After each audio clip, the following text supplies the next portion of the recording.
Let's dig into some of the myths and misconceptions when it comes to body dysmorphic disorder.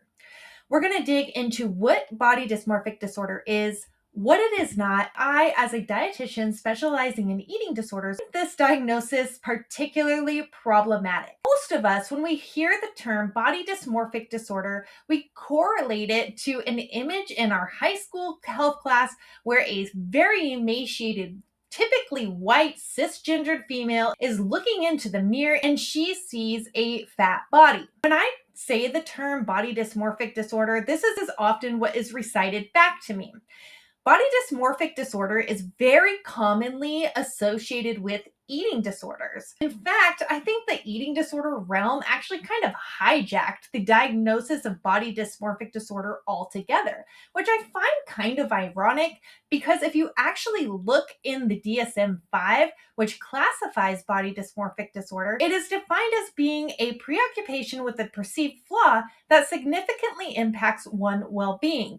However, the tricky thing here is that having an eating disorder actually disqualifies you from having body dysmorphic disorder. So while these two terms are often coupled, this is actually incorrect. If you have a diagnosis of an eating disorder, you cannot have body dysmorphic disorder according to the DSM-5. So I think that is the first thing that is problematic with this diagnosis. However, it's not very often investigated, and we just presume that these two things are coupled. Now, let's dig into what body dysmorphic disorder really is. So, body dysmorphic disorder is the preoccupation with a perceived flaw that significantly disrupts or impairs a person's quality of life. That person might spend excessive hours, weeks, months, years trying to get rid of their perceived flaw. They might have extreme guilt, shame, or anxiety around this body part being seen by others. They might go to the extent of avoiding social situations, extreme measures to get rid of that perceived flaw, such as excessive exercise, cosmetic surgery for whatever that flaw might be. My problem with the diagnosis of body dysmorphic disorder is that the entire thing is based on the subjective opinions of others. So whether or not we're going to pull eating disorders into this diagnosis or whether or not that's relevant from a real life perspective, it doesn't honestly matter because the entire diagnosis exists on Western culture's beauty standards. We're basically telling people if you perceive a flaw and no one else does, that means that you have a disorder because your subjective body standards do not match those of someone else's. So hear me out. Say someone does have a nose or a facial feature that they don't find appealing. Well, the problem with body dysmorphic disorder diagnosis is, well, if everyone else also doesn't find your nose or your facial feature appealing, then you do not have body dysmorphic disorder, and you could go correct this medical remedies, plastic surgery, etc., and that would be warranted.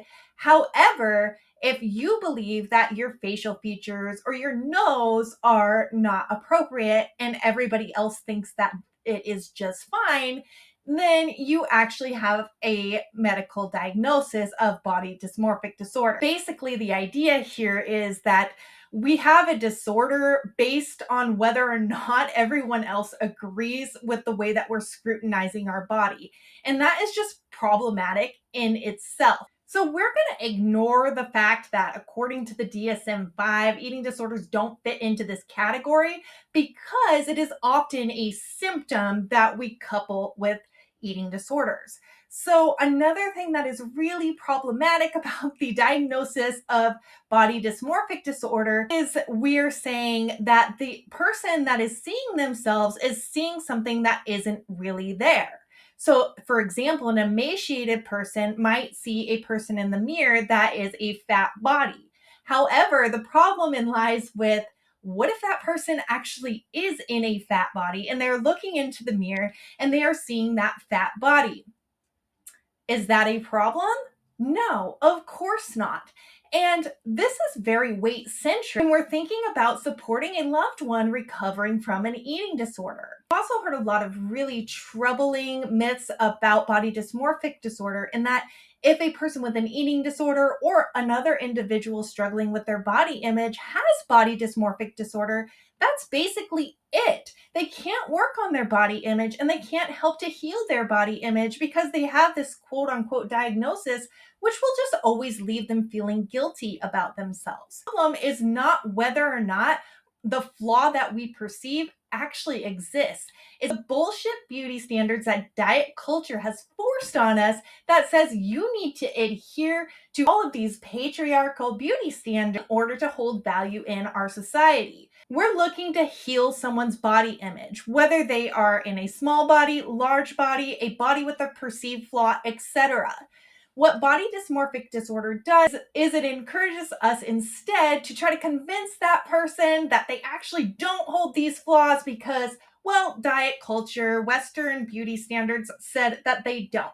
And that to me is just kind of beside the point. Whether they do or they do not have a perceived flaw, the goal should always be to help them improve their body image with whatever their body is in its current state. I hope that you found this video helpful. If so, please consider liking, subscribing, and sharing with a friend.